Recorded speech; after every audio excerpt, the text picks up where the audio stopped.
Salah satu yang diajarkan oleh Nabi kita Nabi Muhammad sallallahu alaihi wasallam menjadi tanda kebaikan umat ini. Sebagaimana bersabda Rasulullah SAW, kebaikan yang ada di tengah umatku selama mereka masih menjaga dua hal. Ajjalul fitr wa akharus sahur. Ketika sudah azan maghrib, tidak boleh kita tunda-tunda untuk membuka puasa. Bahkan lebih cepat lebih baik. Segera, walaupun dengan segelas minum air, walaupun dengan satu biji kurma, kita harus segera berbuka puasa. Dan termasuk sahur. Sunnah Rasulullah SAW, sahur yang tepat adalah waktu sahur. Dan sahabat telah menjelaskan waktu sahur adalah sebelum azan subuh, kira-kira sepanjang waktu membaca 50 ayat Al-Quran. Dikirakan antara 40 sampai 1 jam sebelum azan subuh, itu namanya waktu sahur yang terbaik. Boleh sahur habis isya, boleh sahur habis tarawih, boleh sahur sebelum tahajud, jam 12, jam 1, jam 2, tidak masalah.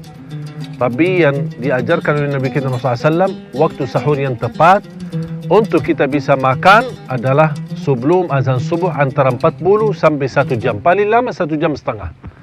Disitulah kalau kita menjalankan sesuai sunnah Rasulullah SAW, apa yang telah diajarkan oleh Rasul kita SAW, pasti akan kita mampu dan berhasil menahan diri menjadi jauh lebih enteng puasa, lebih nikmat puasa, sampai kita berbuka puasa maghrib tidak merasa lapar. Apapun yang diajarkan oleh Rasul kita SAW, pasti itu yang terbaik. Bahkan SAW mengajarkan hal itu untuk lebih cepat kita ketika sudah azan berbuka puasa dan waktu sahur ditunda mendekati subuh. Itu adalah kita membedakan diri terhadap kebiasaan orang Yahudi dan Nasrani.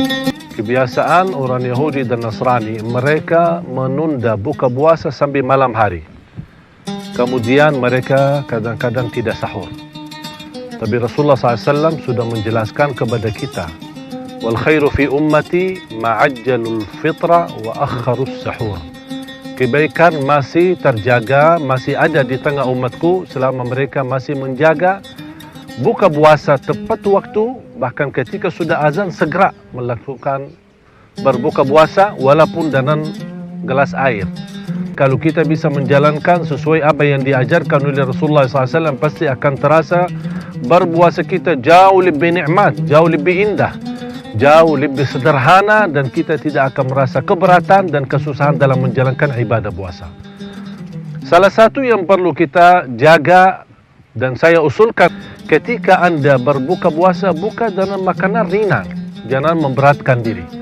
Sambil Anda bisa salat maghrib enak, kalau bisa bertahan lagi untuk sambil salat isya dan tarawih, baru Anda bisa makan lagi, jauh lebih mudah dan lebih membantu khusyuk dalam salat maghrib, salat isya, kemudian salat tarawih. Kemudian apalagi kalau kita bisa menunda makanan karena perut kita sedang kosong. Kalau kita beratkan dalam makanan yang banyak, akan membuat kita ngantuk dan berat melaksanakan ibadah. Oleh karena itu, saya memiliki sebuah kebiasaan yang saya sudah sendiri amalkan, saya sendiri jalankan, tapi saya merasa nikmatnya luar biasa.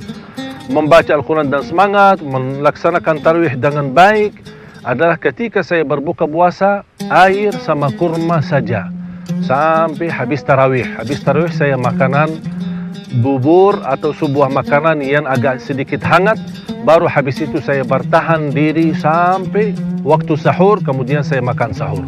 Subhanallah, begitu merasa enak luar biasa. Di panjang siang hari sampai malam hari, bahkan tidur pun enak, tidak merasa keberatan. Selama bulan puasa akan merasa nikmat di pagi hari, siang hari maupun malam hari.